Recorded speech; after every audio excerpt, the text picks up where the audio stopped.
Today's discussions form part of a series of events organised in London, Northern Ireland and Belgium. They are designed to provide citizens with evidence-based information on how the final deal reached between the EU and the UK might influence their rights. The idea is that individuals and organisations can then get behind what they think is the best deal when negotiations start and assert their rights once an agreement is reached. This frontier fluidity, the ability to enter and leave Gibraltar in a way that is in keeping with the fact that you're moving between one country and another, but is also in keeping with the good faith and the goodwill there should be between neighbouring European states, whether or not they're still members of the same commercial club, and in a way that delivers to the people who need to cross that frontier no more hurdle or obstacle that is necessary for the security of each of those nations. In terms of democratic tools, apparently UK is perceived to have voted to leave. And this is what will happen on the level of the governments and the states. On the other hand, as a citizen-centric organization, we are concerned about citizens' rights, and there are about 48% in the UK who haven't voted to leave, not to mention the 96% in Gibraltar and also the overwhelming majority in Scotland and Northern Ireland. So this is also the reason why we owe these people an explanation of what the future holds for them. Well, we were in Brussels in November with a conference to do with Citizens Advice International and ECAS, because we were supporting other countries to set up citizens advice networks in their areas. And I was approached by the head of ECAS, the director of ECAS, because they were very concerned that the population of Gibraltar had voted to remain in the European Union, 96%, and they felt that they had to do something to come here to Gibraltar, to speak to the people of Gibraltar, to offer them their support and to tell them that they had a voice in Europe.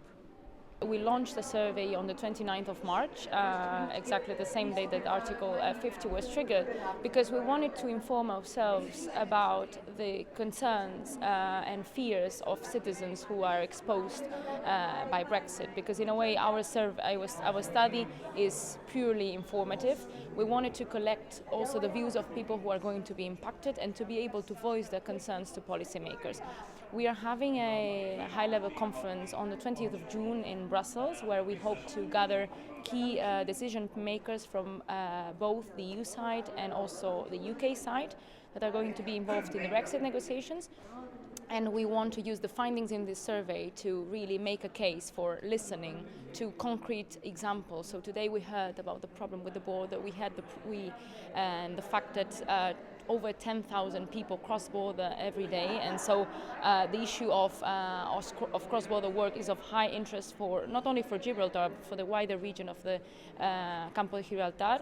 So if you're doing a job like the ones that the people who are negotiating at the top table of European politics are doing for the next 24 months, do it with the interests of your citizens at heart, not with the interests simply of a historic claim for a rock that means nothing to most people but means everything to us. And in the way that you do it, manage to exclude your own citizens from future European rights applying to them. It was a very fascinating discussion.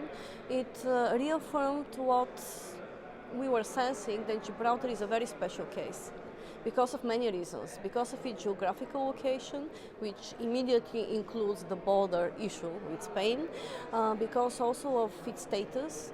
It actually enjoys exemptions not only from the Schengen area and the Eurozone, but also from the customs union and the European trade policy in general, and because of the spirit of the people, which I think are pro-European in terms of feelings and sense of belonging.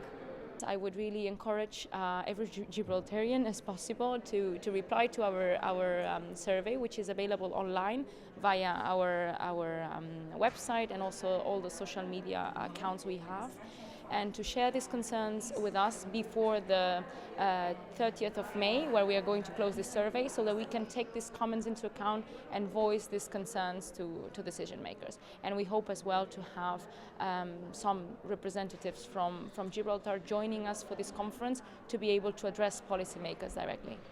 Brexit takeaways was the tagline for the event, And one clear view is that Brexit is likely to take away citizens' rights. The various speakers discussed how, within the broader Brexit landscape, Gibraltar has a unique problem: the Spanish government. Brexit gives rise to a lot of uncertainty and anxiety. Today's event also suggests a broad cross-section of Gibraltarians are readying themselves for the challenges that lie ahead.